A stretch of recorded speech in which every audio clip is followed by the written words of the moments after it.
le rapport des mères... Attends, je mets le micro parce que attends, on t'entend pas. Non mais... Je trouve le film génial, c'est ça. Ce qui est génial chez vous, c'est qu'on retrouve toujours vos thèmes de prédilection.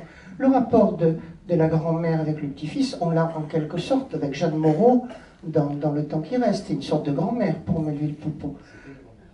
Hein? Oui, c'était une grand-mère. Oui, c'est ça. Et le rapport au père aussi, qui n'est pas forcément là. Le rapport à tout ce que les mères, par rapport à leur fils aussi. C'était dans l'été 85 aussi. Enfin, c'est incroyable. Et ça construit une œuvre qui est cohérente et qui est une des plus intéressantes du cinéma français. Voilà. Je ne suis pas venu pour rien. Puisqu'on évoquait ton œuvre,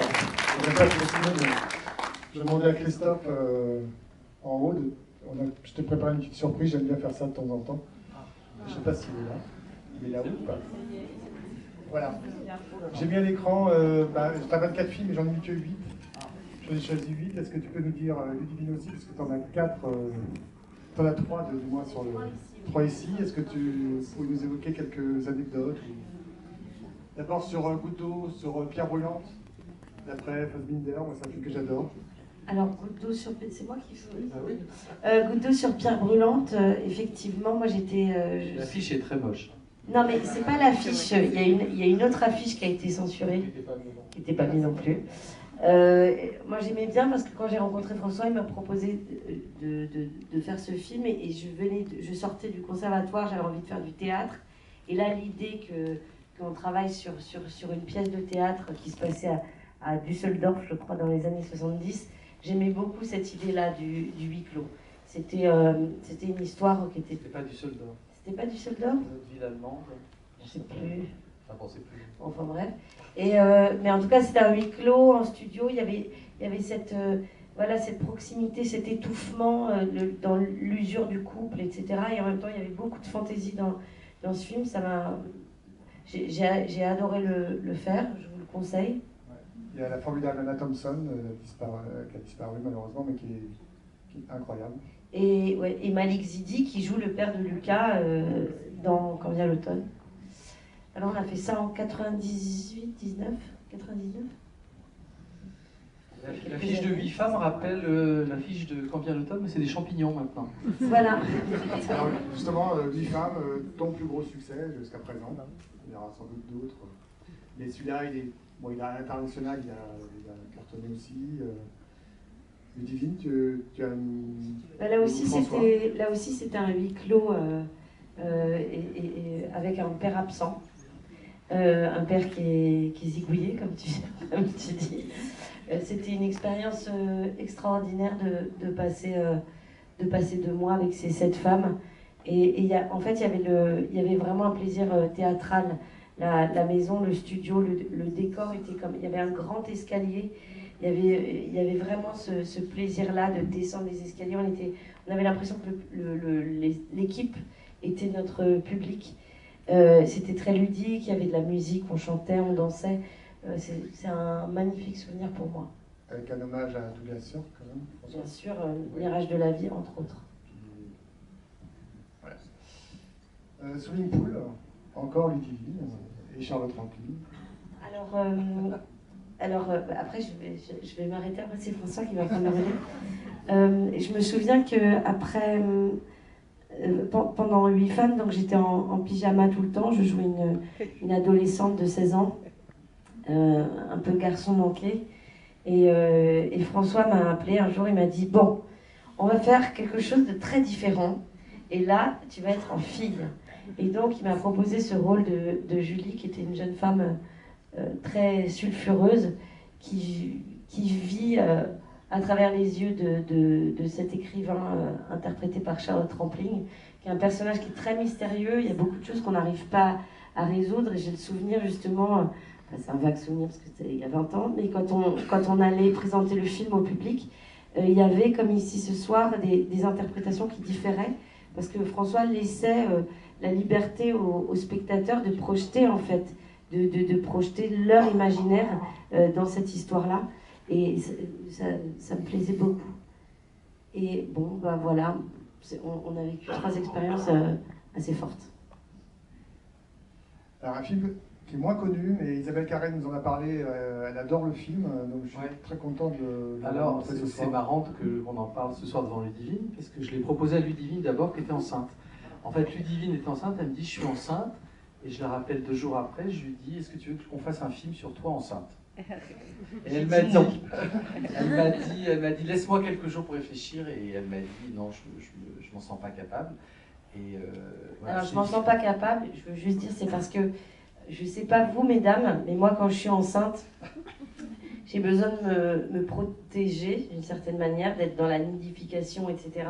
Et l'idée d'aller, et l'idée de jouer quelqu'un d'autre, l'élan de l'acteur, c'est au contraire de sortir de soi. Et pour moi, c'était complètement contradictoire avec l'état dans lequel j'étais.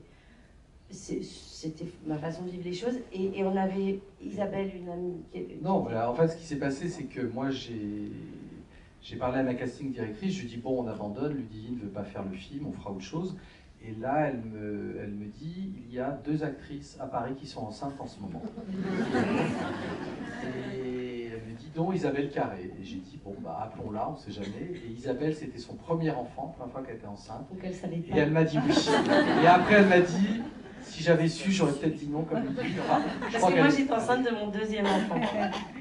Et mais en même temps, ça s'est très très bien passé avec Isabelle, sauf que, voilà, à un moment, elle a dit stop. Elle a dit on arrête le tournage enceinte, parce qu'elle sentait que voilà, c'était trop compliqué physiquement. Et donc, au bout de 3 semaines, on a arrêté le tournage, et on a repris plus tard avec un faux ventre.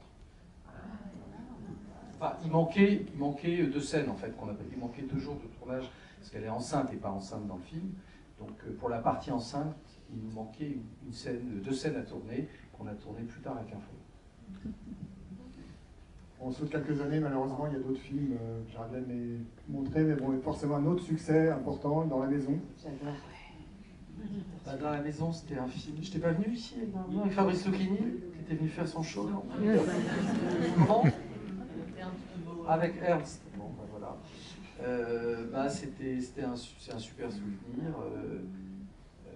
Je sais pas, qu'est-ce que vous voulez savoir? Ça reprend, moi j'aime bien, si je peux me permettre, je connais un petit peu ton œuvre, ça reprend, en fait, c'est vrai, comme disait monsieur, il y a des thèmes qui se retrouvent, qui sont déclinés, et un peu le thème de Swimming Pool, c'est-à-dire l'écrivain qui fantasme une vie, qui s'introduit dans la vie de l'autre et qui essaye de créer. Il y a ce trouble toujours entre le créateur et sa source d'inspiration, et je le trouve merveilleux et dangereux.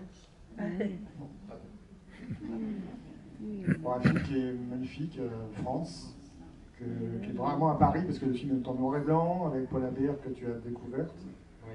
et qui était une grande actrice aussi. Ouais. Bah, oui, quoi. Il y a des problèmes de droit, je crois. Ah, non, c'était un peu compliqué parce que, enfin, moi, c'est inspiré d'une pièce d'Edmond Rostand, un texte, une nouvelle d'Edmond Rostand qui a été jouée au théâtre aussi dans les années juste après-guerre, en 1920, qui était un énorme succès à l'époque, qui était oublié. Et c'est un ami qui m'a fait lire ça, et j'ai lu cette pièce et je me suis dit qu'il y avait une histoire, qu'il y avait quelque chose à faire.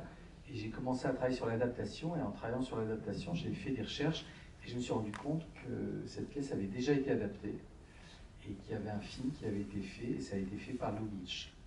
Donc là, ça m'a vraiment déprimé, parce que je me suis dit, Lubitsch, comment passer après Lubitsch? Donc j'ai vu le film de Lubitsch, qui est très beau, qui date des années 30, du début du parlant. Et en fait, ça m'a aidé de voir son film, parce que Lubitsch l'a fait dans les années 30, sans savoir qu'il allait y avoir une Seconde Guerre mondiale. Et le film de Lubitsch est très beau parce qu'il est vraiment sur une forme de réconciliation franco-allemande. Il ne se doute pas qu'une Seconde Guerre mondiale va arriver, et du coup, moi, connaissant la suite de l'histoire, hélas tragique, j'ai donné une interprétation très différente du texte original, et j'ai créé toute une partie en France qui n'existait pas ni dans la pièce de Rostand, ni dans le film de Lubitsch. Un film moins connu, mais qui mérite d'être vu vraiment, parce que c'est encore Fassbinder, c'est décidément avec Douglas Sirk et Peter von Kahn, d'après Avec un travail d'adaptation incroyable, Ouais. puisque les genres sont inversés. Oui, tout à fait. Oui, c'est Les larmes amères Petra von Kant. Et en fait, c'est un texte que j'aime beaucoup et un film. Enfin, c'est une pièce de théâtre aussi de Fassbinder qui est adaptée au cinéma. Et en connaissant bien le texte, j'avais l'intuition que Fassbinder parlait de lui, en fait, à travers Petra von Kant, qui est une créatrice de costumes. Et j'ai rencontré la veuve de Fassbinder que je connaissais au moment de Goutte d'eau sur Pierre Bolland. Et je lui ai donné mon interprétation. Elle m'a dit, mais oui, c'est exactement Qui ça. joue dedans Juliette Ah Moretz. non, je pensais à Anna Chiboula. Non. Non, elle a pas un nom. Oui, Anna Chiboula, mais Ouais. c'était pas sa maîtresse, Anna Chiboula. Ah bon, tout le monde couchait avec tout le monde. Et donc, elle m'a confirmé qu'effectivement, c'était un autoportrait de Fassbinder, donc j'ai inversé. C'était que des femmes dans Les larmes à Petra von Kant. Moi, j'avais déjà fait 8 femmes, donc je me suis dit, je vais finalement rajouter du masculin dans cette histoire, et voilà, c'est comme ça que j'ai travaillé. Avec deux découvertes, Khalil Garbia et Stéphane Crépon, qui est incroyable, qui a un rôle muet mais qui est exceptionnel. Oui, et puis surtout, j'ai retravaillé effectivement avec Anna Chiboula, qui était dans le film original. Et Anna Chiboula a joué la mère de Fassbinder d'une certaine manière, qu'elle connaissait très bien. Donc c'était très émouvant qu'elle accepte de jouer. Et d'ailleurs, quand elle a rencontré Stéphane Crépon, il n'a pas un dialogue, il ne parle jamais. Et elle lui a dit, tu vas voir, tu as le rôle, tu n'as aucun dialogue, mais c'est toi qui as le meilleur rôle, c'est toi qui vas tout récolter. Et c'est vrai que voilà, il est extraordinaire dans le rôle. Et enfin, bon, on finit par un autre succès, Mon Crime, là, qui était vraiment un film compliqué parce que beaucoup de décors, beaucoup d'acteurs à gérer, deux stars montantes qu'on a accueillies ici d'ailleurs, Rebecca Marder et Nadia Tereskevich, qui sont incroyables. Une vraie comédie, moi, je me rappelle de la salle, était hilar ici. Quel souvenir tu en gardes de ce tournage? J'en garde un très très bon souvenir. Je pense qu'il y a des points communs un peu avec Quand vient l'automne, puisque ces deux femmes sont un peu plus âgées dans Quand vient l'automne. Il y a une histoire de meurtre aussi. Et dans les deux films, dans les deux films, il y a le thème de la sororité. Voilà, des femmes qui s'entraident, qui sont dans la complicité. Là, c'est deux jeunes filles qui essayent de survivre dans les années 30, une époque extrêmement misogyne. Et là, ce sont aussi deux femmes qui sont dans la solidarité, qui ont un passé compliqué, et qui essayent de s'entraider et de se soutenir l'une et l'autre. Et ce qui est étonnant, c'est pas étonnant de ta part, mais le fait de passer d'un film très écrit, avec beaucoup de décors, etc., à un film beaucoup plus simple comme celui d'aujourd'hui. Oui, ben ça, c'est un plaisir. Hein. C'est un plaisir de ne pas me répéter, d'aller dans des terrains différents, d'avoir l'impression à chaque fois d'expérimenter quelque chose de nouveau. Voilà, c'était un petit aperçu des 24 autres films.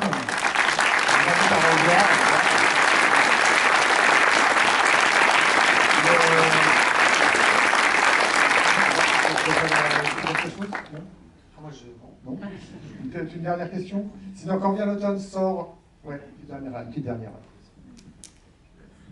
Bonsoir. Je voulais juste savoir quelle a été la scène la plus drôle au tournage, oui, la plus grande fou rire dans ce film. Sur Quand vient l'automne Juste pour changer de ton. En général, c'est des choses un peu idiotes hein, qui nous font rire. Moi, j'ai un souvenir. Moi, je raconte le mien d'abord. C'est Hélène et Josiane quand elles ramassent les champignons.